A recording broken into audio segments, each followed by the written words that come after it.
세상에 수많은 영웅과 위인들이 있습니다. 성경 그리고 기독교 역사에도 마찬가지로 위인들이 있습니다. 그러나 세상의 위인들과 성경의 위인들의 근본적인 차이가 있습니다.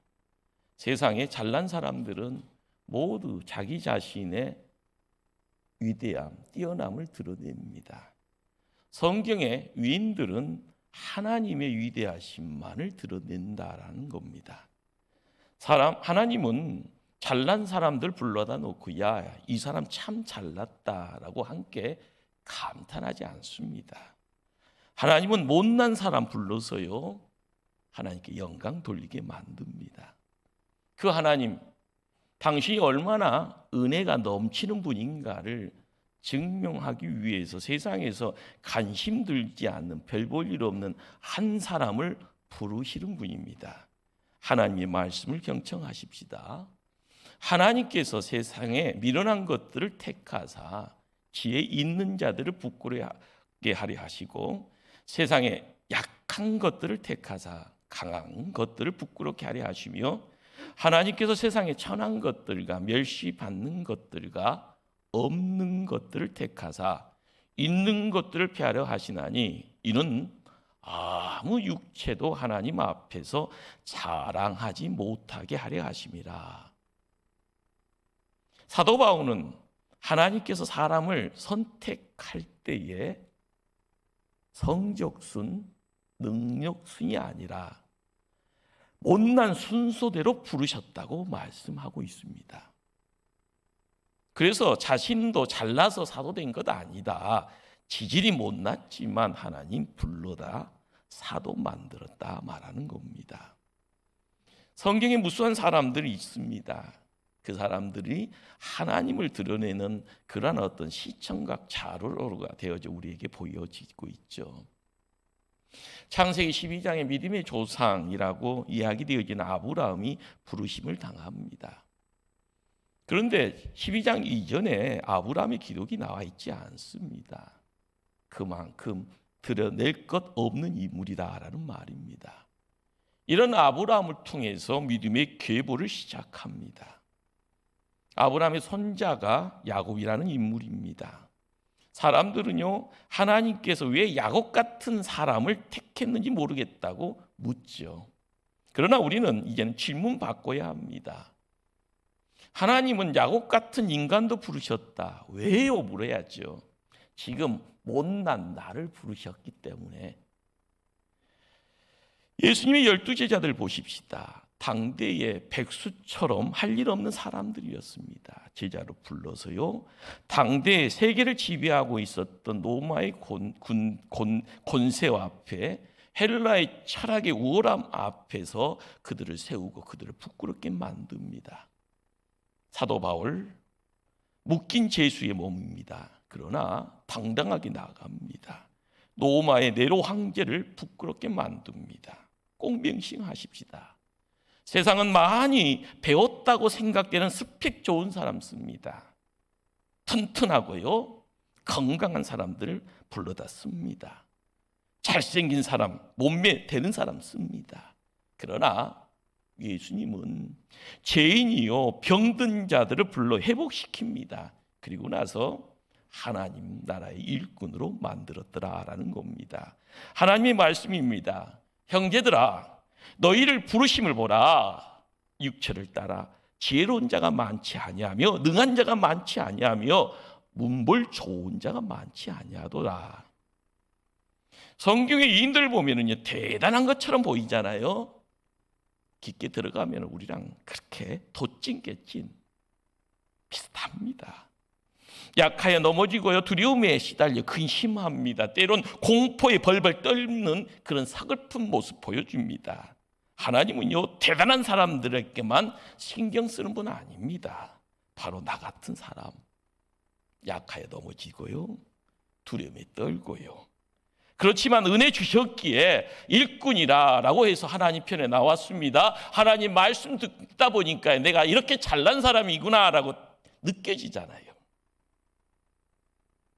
그래서 성경이 말하는 바가 뭡니까? 인간이 그가 아무리 훌륭하다 할지언정요, 그들 역시 구원을 필요로 하는 죄인이다. 하나님의 용서가 필요한 사람이다라는 겁니다. 그런데요, 문제는 교회에서 똑같이 구원받은 백성이었어요. 기도합니다. 어떤 사람은 하나님 만났다고 합니다. 응답받아서 복 받았다고 합니다. 어떤 사람은 매번 실패만 합니다.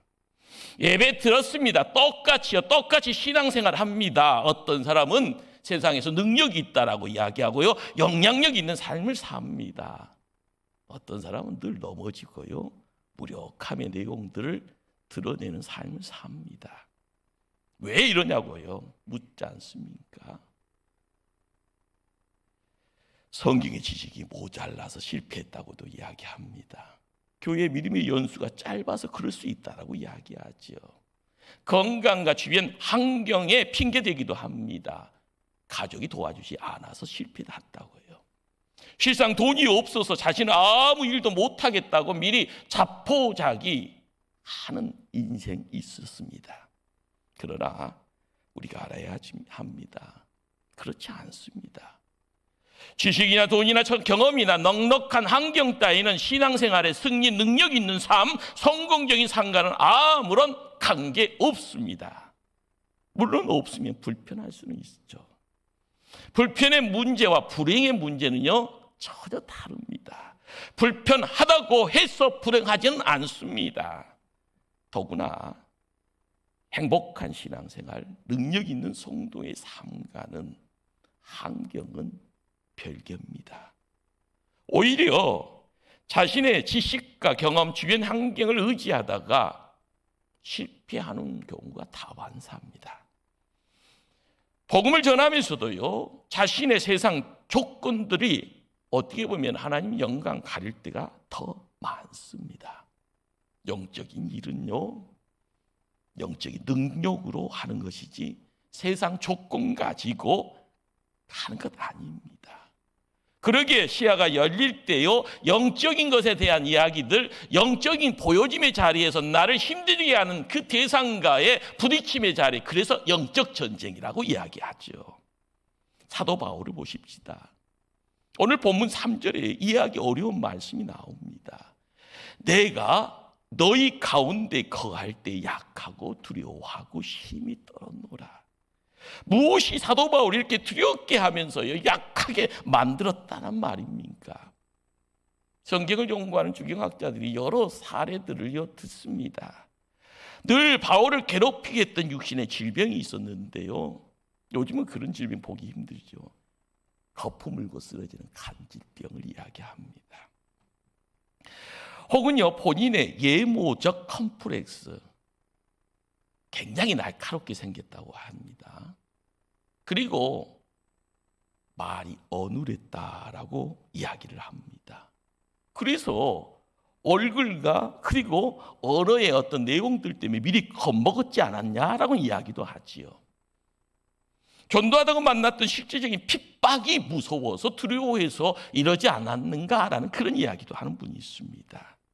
혹은 처음 낯선 장소, 그러나 너무 요즘 말로요, 잘 나가는 도시, 고린도 도시의 위용에 주눅 들었을 것이라 이런 말도 하죠. 모두 쓸데없는 추측에 불과합니다. 이는 성도의 능력과 당당함이 어디서 오는지를 모르기 때문에 하는 가짜 뉴스입니다. 오늘 본문을요, 이해함에 있어서 사도 바울의 2차 전도 여행 중에 헬라의 수도 아덴의 전도 경험이 밑바닥에 깔려 있습니다. 아덴이라는 도시는 어떤 도시인가요? 소크라테스, 플라톤, 아리스토텔 같은 철학의 거장들이 활동했던 헬라 철학의 본거지가 됩니다. 바울이 이곳에 도착해 보니까요, 우쭐거리죠. 나도 좀 공부한 사람인데. 바울의 철학적인 끼가 발동합니다. 그런 히브리 종교뿐만이 아니라 로마 시민권을 가지고 있기에 헬라 철학에도 능통했을 것이라는 그런 이야기가 있어집니다. 그래서 전도를 하더라도 이들에게 철학적인 방법으로 전도를 해야 될 것이라는 자기 판단 속에서 행동을 합니다. 그래서요, 바울은 에덴 사람들과 함께 뭔가를 합니다. 철학적으로 논쟁도 하고요, 반론도 합니다. 말싸움에 보기 좋게 승리하기도 하는 것처럼 보입니다. 그런데 웬말입니까? 제대로 하나님의 역사가 드러나지 않습니다. 전도되지 않는 거지요. 교회 세우는 일에도 실패를 합니다. 다른 곳에처럼 모진 핍박이 있었던 것도 아닌데 하나님의 사람이 준비되지 않은 겁니다. 전도의 실패를 경험합니다. 철학적 논쟁을 하는 사이에 십자가에 대한 초점을 잃어버렸습니다. 자신의 지식과 철학과 경험을 의지하는 사이에 성령을 의지하지 않았던 겁니다. 이것이 사도 바울의 실패의 원인이 됩니다. 오늘날 이 시대를 살아가는 가운데요, 한국교회의 문제를 이야기합니다. 성도들의 무능력함을 이야기합니다. 이유가 뭘까요? 거기에 실패의 본질적인 내용이 무엇입니까? 분명히 불명해집니다. 우리가 능력 있는 삶과 영향력 있는 삶을 살 수 있는 길도요, 정확하게 분명해지며 우리가 거닐 수 있는 길이 어딘가라는 것을 선택할 때 우리는 선택해야 됩니다. 사도 바울, 아덴의 실패를 통하여 큰 것을 깨닫고요, 큰 결단을 하게 됩니다. 믿음의 신비가 뭐냐? 전도의 비밀이 어디에 있는가? 성도의 참된 능력이 무엇인가라는 것을 새롭게 깨닫습니다. 사도 바울, 그래서 1절을 통하여 이렇게 선언합니다. 1절을 함께 합독할까요? 형제들아, 내가 너희에게 나아가 하나님의 증거를 전할 때에 말같이 아름다운 것으로 아니하였나니. 사도 바울은 아덴의 실패를 되풀이하지 않기를 원합니다. 그러기에 고린도에 와서는요, 말같이 아름다움을 찾지 않습니다. 왜요? 전혀 아무런 도움이 되지 않는다라는 사실을 알았기에요. 말도 필요 없고 지혜도 필요 없다는 말 아닙니다. 언제나 말은 능력입니다. 복음 전도에도요, 무엇보다 필요한 것도 지혜입니다. 무대포가 아니죠. 그러나 말과 지혜의 아름다운 것으로 아니하였다. 여기서 중요한 것은 아름다운 것이라는 단어입니다. 말의 아름다움, 지혜의 아름다움이 능력이 아니다. 그 아름다움이 불신자를 전도할 수 없었고요, 논쟁에서는 이겼다고 생각되었지만 그들은 승복하지 않습니다. 달변과 웅변이 영혼을 구하지 못합니다. 죽음의 두려움은요, 쉽게 찾아옵니다. 그러나 영혼이 구원되어지는 그 사이에는요, 칼이 아니다는 거죠. 말씀이라는 겁니다. 삶이 없는 말은 아무 능력이 없게 해요. 불신자가 읽을 수 있는 유일한 성경은 그래서 성도의 삶이 됩니다. 사도 바울은 1절에 이어서 4절에도 똑같은 결심을 합니다.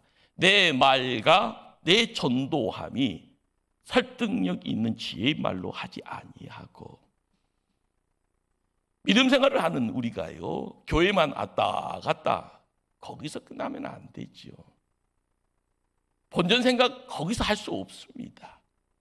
하나님 편에서요, 하나님의 사람으로서의 온전함을 드러낼 때요, 하나님이 칭찬할 수 있는 그 지경, 그 영역은 어디에 있을까요? 그냥 왔다 갔다 아닙니다. 우리의 삶을 통하여서 내 것을 이야기할 때요, 내 것이 하나님과 함께하지 아니하면 내 것은요, 썩을 것밖에 없습니다. 사람들이 코 막으면서요, 야 싫다고 하면서요, 쓰레기통으로 가라고 할 것밖에 없습니다.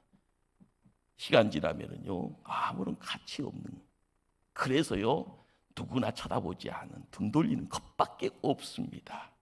우리가 깨달아야 될 것이 뭘까요? 은혜의 내용이 무엇이라고 이야기되어지게 은혜라는 단어는요, 왜 교회 와서만 찾는 건가요? 그러나 우리가 알아야 될 것은 교회 안에서 하나님의 은혜를 던지는 자는요, 세상에 나가서도요, 으뜸의 자리에 찾아갑니다. 세상에 나가서요, 생명의 내용들을 이야기할 수 있습니다. 은혜의 내용을 통하여서 우리가 알게 되는 것은 그 하나님이 살아있다라는 것이 내가 증인이 되어지고 내가 증거로서 쓰여진다라는 겁니다. 내 재주, 내 경험, 그 무엇도 절대적인 것 아닙니다. 오히려 이웃들에게 해가 될 뿐이죠. 그러기에 영적인 안목으로 세상을 다시 봐야 되고요. 내가 가는 길이 잘 됐다 하면은요, 오케이지만 잘못된 길을 걷고 있다 하면은요, 돌아와야 됩니다. 내 마음도 되돌이키고 내 발걸음도 되돌이킬 때 회개의 역사는요, 하나님 편에서만 이루어지는 겁니다. 하나님이 살아계시기에 천능자의 손이 나를 붙들어 주실 때 사도 바울은 이런 고백을 하잖아요. 배선물로 여기겠노라고요. 그리고 버리겠노라고요. 그래야만이 새로운 것이 하늘로부터 덧입혀지고 새 능력으로서 세계를 거닐 수 있다. 하나님 우리를 쓰시기를 원하십니다. 사도 바울이 말하는 성도에게 있어서요, 가장 탁월한 부위가 무엇이었을까? 오늘 본문 2절을 함께 한번 합독하실까요? 내가 너희 중에서 예수 그리스도와 그가 십자가에 못 박히신 교에는 아무것도 알지 아니하기로 작정하였습니다. 여기 작정하다라는 말, 헬라어 원문에는요, 크리네인이라는 단어입니다. 이 말은 최종 법정, 대법원에서 내리는 최종적인 결정을 의미합니다. 그렇습니다. 달변이다, 설득이다, 인간적 재주 가지고 아무런 소용이 없네, 경험했기에요. 그거 다 내려놓겠노라. 오직 예수 그리스도와 십자가만을 전하겠다라고 쉽게 말하면 최종 결정, 결단한 겁니다. 십자가 없는 신앙, 이제는 깨끗이 포기하겠노라고. 그건 쓸데없기에 쓰레기통에다 던져버리겠노라. 그런 어떤 선택의 선포입니다. 고린도에 와서요, 사도 바울은요, 피 묻은 예수 그리스도의 십자가 복음 전합니다. 거기서 역사 일어났습니다. 굳었던 심령이 부서지고요, 기적이 일어났습니다. 그리고 교회에 세워집니다. 죄인들이 어찌어찌 할꼬 하면서 회개하면서 돌아옵니다. 결과적으로는 교회 도시가요, 변화되기 시작합니다. 그렇습니다. 예수 그리스도의 십자가의 복음이 능력이다. 오직 십자가만 전하리라. 그 당대 사도 바울의 이 믿음의 결단이요, 이 시대를 살아가는 초대교회 성도들이 입술에도 동일하게 들려지기를 소망해 봅니다. 십자가 안에 의롭게 하는 능력이 있어서 우리가 의를 얻게 됩니다. 그래서 의인입니다. 하나님의 자녀가 되게 하는 능력이 있으니 우리는 하나님 자녀되는 권세 가지고 세상 담대하게 삽니다. 성결케 하는 능력이 있어서 생명을 얻게 됩니다. 십자가 안에 승리하게 하는 능력이 있으니 우리는 그 구원의 약속 확실하게 믿고 오늘도 승리하는 겁니다. 십자가 안에 능력이 있습니다. 십자가는요, 철학 아닙니다. 능력입니다. 우리 한번 2절 말씀을 다시 한번 합독할까요? 내가 너희 중에서 예수 그리스도와 그의 십자가에 못 박힌 교에는 아무것도 알지 아니하기로 작정하였습니다. 이것이 십자가의 신학이라고 이야기되어지는 내용이 있습니다. 사도 바울, 복음이라는 선물 들고 다니는 에파는 아닙니다.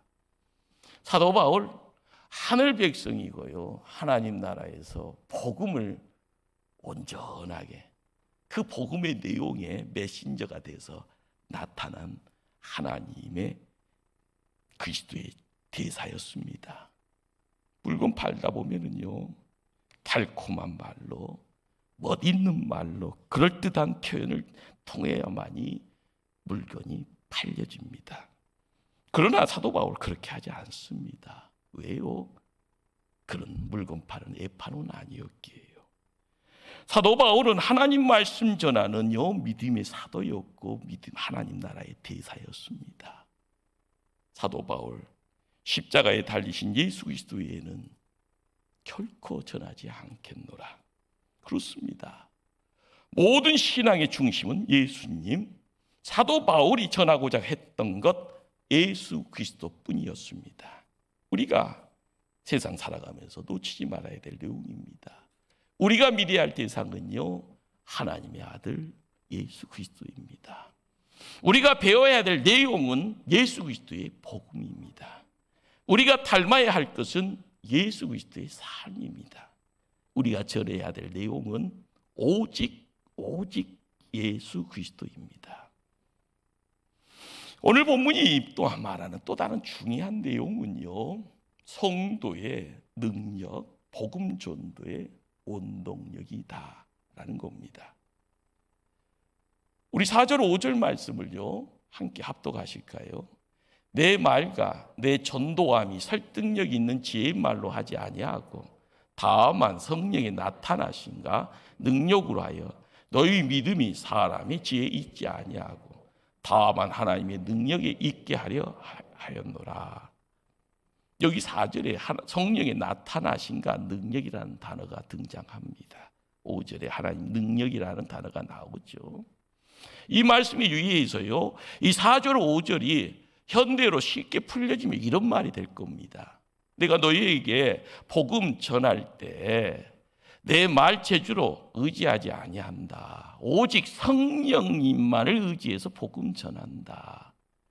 거기에 성령님께서 여러 가지 표징으로 나타나실 텐데, 그러므로 너희도 믿음 생활할 때 너 자신이나 사람 의지하지 말고 오직 하나님의 능력을 의지해야 한다.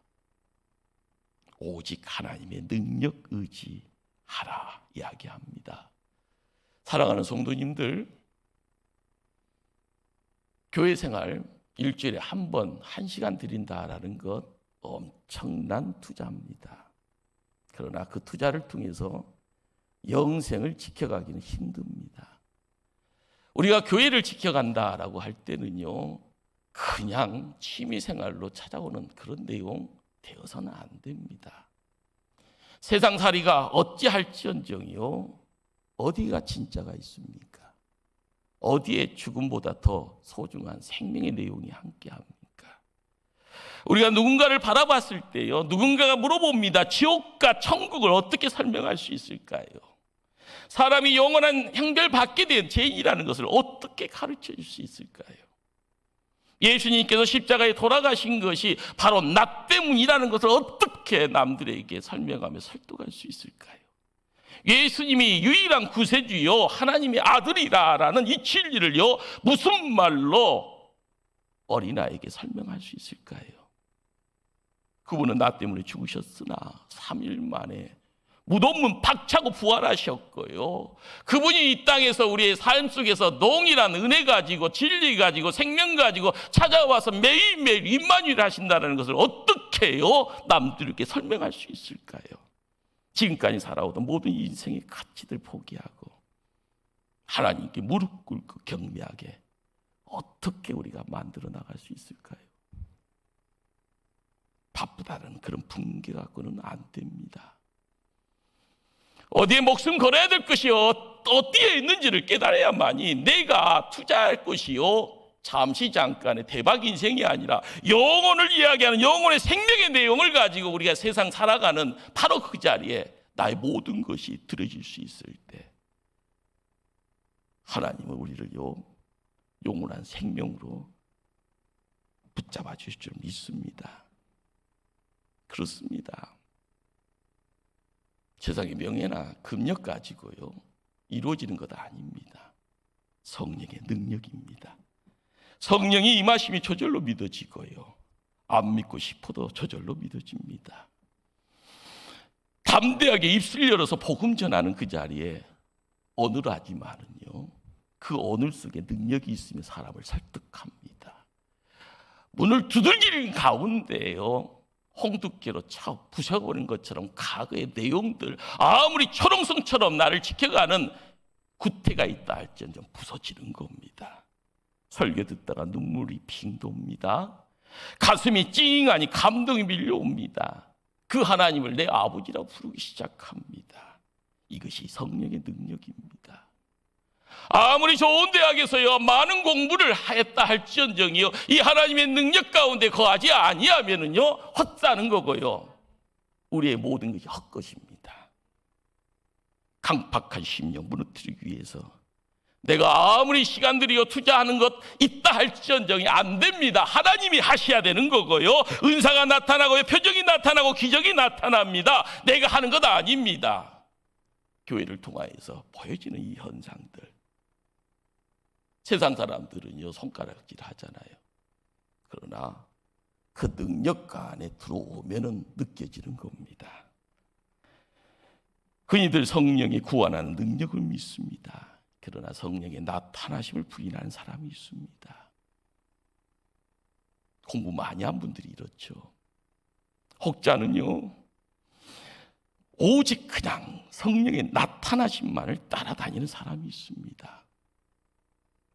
방어 못하면 사람 취급 안 합니다. 은사 받았다고요 투시한다고 이야기하고요 예언한다고 이야기하면서 무당같이 뭔가를 지서댑니다. 그러나 때 되면은 다 헛짓입니다. 우리가 알아가야 될 것이요 세상에 가장 위대하신 분이 누굽니까? 하나님이시잖아요. 그 하나님이 세상을 창조하셨고요 그 하나님이 나를 지켜가신다고 이야기하시고요 그 하나님이 우리를 영혼의 시간으로 이끌어 가신다고 이야기하시고요 그분이 천국에서 영혼의 시간을 담보이시다고 말씀해 주십니다. 구별할 수 있는 것 아닙니다. 하나님이 하십니다. 예수 안에 성령의 능력이 있기에 예수 안에 성령의 나타나심이 있습니다. 입술로 되뇌이는 성경의 지식 가지고만이 아니라 내가 말씀을 통하여서 말씀이 종이 되어지고 말씀이 종이 되어지는 가운데 말씀의 역사가 내 삶 속에서 밝히 보여질 때요 우리는 항상 기뻐하고 감사하고 행복해할 수 있습니다. 그 이유가 뭡니까? 5절 말씀을 한 목소리로 합독합니다. 너희의 믿음이 사람의 지혜에 있지 않고 다만 하나님의 능력에 있게 하려 하였노라. 모든 것 하나님이 하십니다. 잘난 사람 모아가 역사 만드는 것은 아니고요 평범한 사람, 아니 지질이 못난 사람, 세상에 한 개 두 개 나사 빠진 것처럼요 힘들어하는 사람들 모아서 사람 구실하면서 교회 되게 하시고 교회의 부흥을 이루어갑니다. 이것이 하나님의 뜻입니다. 성경적 사역이 옳리고요 바로 여기에 우리가 함께하기에 우리의 믿음이 이 자리에 있습니다. 이 믿음 가지고 세상을 향하여 나갈 때 이것이 배짱입니다. 한번 와라 나 두렵지 않다 이야기하는 배짱입니다. 어떻게 이런 일들이 가능합니까? 우리가 알아야 되고요 우리가요 소유해야 되고요 우리가 이걸 또한 사용해야 됩니다. 오직 십자가의 능력, 오직 성령의 능력과 나타나심에 의하여서 가능합니다. 올해 2023년 코로나에서 이제 벗어나 믿음으로 비상하는 목포 초대교회를 열망해 봅니다. 기도하는 교회, 전도하는 교회, 더불어서 부흥하는 교회로 나아가기를 기도해 봅니다. 부족한 종이 지금까지 목회하면서 얻은 결론이 뭘까요? 십자가 성령의 능력입니다. 회복과 치유의 능력을 보았습니다. 부활의 능력을 보았습니다. 평범한 사람들이 모여서 생명의 역사를 이루는 복음의 신비를 보았습니다. 바로 이것이요 우리를 향한 하나님의 계획입니다. 그리고 하나님의 뜻입니다. 하나님의 부름 앞에 순종하고 하나님 도구되어져 교회에 기름되어지는 역사 있기를 간절히 주님 이름으로 축원합니다. 기도하십니다. 사랑의 하나님.